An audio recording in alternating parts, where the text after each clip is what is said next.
تو یہ عالمی حالات یہ بتا رہے ہیں کہ یہ بظاہر شامی حکومت کا جو غلبہ ختم ہو چکا ہے، اس سے ہم خوش نہ ہوئیں۔ اسرائیل کا قبضہ ہو جائے گا ساری شام پر، پھر آگے ہو کر سعودی عرب میں یہ داخل ہو جائے گا، تو ہماری پستی کی علامات ہیں۔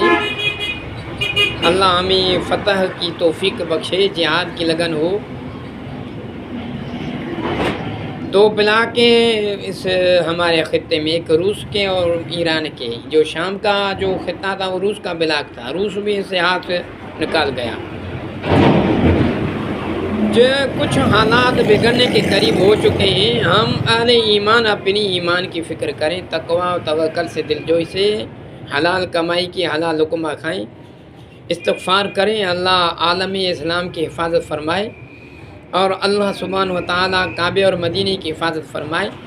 بیت المقدس تو ہم سے نکل گیا ہے، لیکن یہ تب فتح ہوگا جب خراسان کی جماعت وہاں فوج نکلے گی۔ وہ خراسان کی جماعت میں اللہ نے وہ سامنے دکھائی، وہ طالبانی ہے جو خراسانی جماعت کی اللہ کی طرف اشارہ ہے۔ تو تم مومنوں، مسلمانوں، باقی جو صحابہ کا انکار کرتے ہیں وہ اصل سے لے کر آخر قیامت کے صبح تک وہ یہودی ہیں، وہ کافر ہیں، اور انہوں نے ہی دین اسلام کو کمزور کرنے کی سازشیں چلائی ہیں۔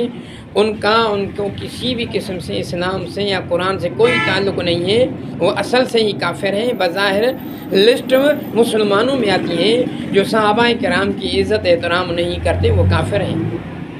حقیقی ما انا علیہ و صحابی، جو نبی صلی اللہ علیہ وسلم اور یارگاہ جانشینوں صحابہ کرام کی تابعداری کرتے ہیں، اصل دین کے حقدار وہی ہیں، اصل مومن وہی ہیں۔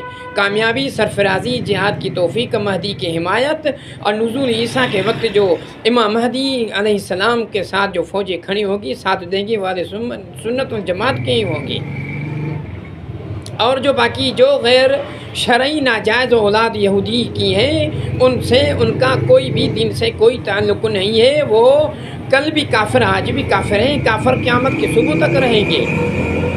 تو مومنوں، اپنے آپ کو سنبھالو، اللہ سے دعاؤں مانگو تو اللہ ہمارے عرب خطے کی حفاظت فرمائے اور ہمارے ایمان کی بھی حفاظت فرمائے۔ اپنے آپ کو سچ مومن رکھنا ناقابو ہو چکا ہے۔ ہمیں قرآن پاک کی تلاوت اور اللہ کی فرائض کی انجامی کے لیے خصوصی مسلمانوں مومنوں کے لیے دعا کرنی چاہیے، جو آج شانہ بشانہ کفر یا طاقتوں سے باقاعدہ مقابلے میں کھڑی ہیں۔ تو میرے بھائیوں، امید ہے کہ آپ کی میری باتیں آپ کو سمجھ میں آتی ہوگی۔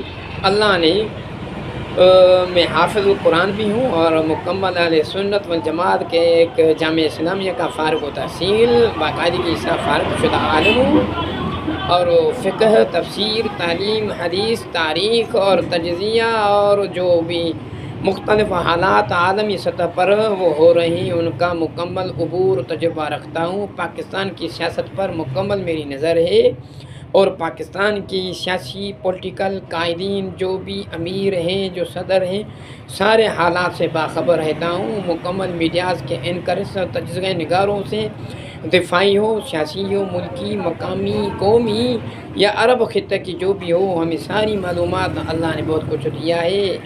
آئندہ آپ اگر میرے چینل کو سبسکرائب کریں گے، میری باتیں کو سنو گے، انشاءاللہ آپ کو بہت مزہ آئے گا۔ اور میرا نمبر بھی میں اپنا کمنٹ کر دیتا ہوں، تاکہ آپ کا کوئی بھی شرعی مسائل ہو وہ ہم سے پوچھ سکتے ہیں۔ جو آئے گا تو میں ہاں کروں گا، نہیں آئے گا تو لا ادری، مجھے یہ پہچان نہیں ہے۔ انشاءاللہ بہت کچھ آپ کو ملے گا۔ ٹائم کی قلت ہے، لیکن آپ کو بہت کچھ سنا تھا، اور میں مکمل عالم دین کا مکمل قرض کیا ہوا ہے۔ ویسے بھی نہیں، مکمل اللہ نے وفاق مدارس عربیہ ملتان کا فارغ التحصیل، جامعہ اسلامیہ کا فارغ التحصیل ہوں، اور مکمل حافظ القرآن ہوں۔ اللہ سبحانہ و تعالیٰ سے دعائیں تمام، اللہ پاک عالم اسلام کی جعفرائی، معاشی، اقتصادی، دین دنیا کی حفاظت فرمائے۔ السلام علیکم۔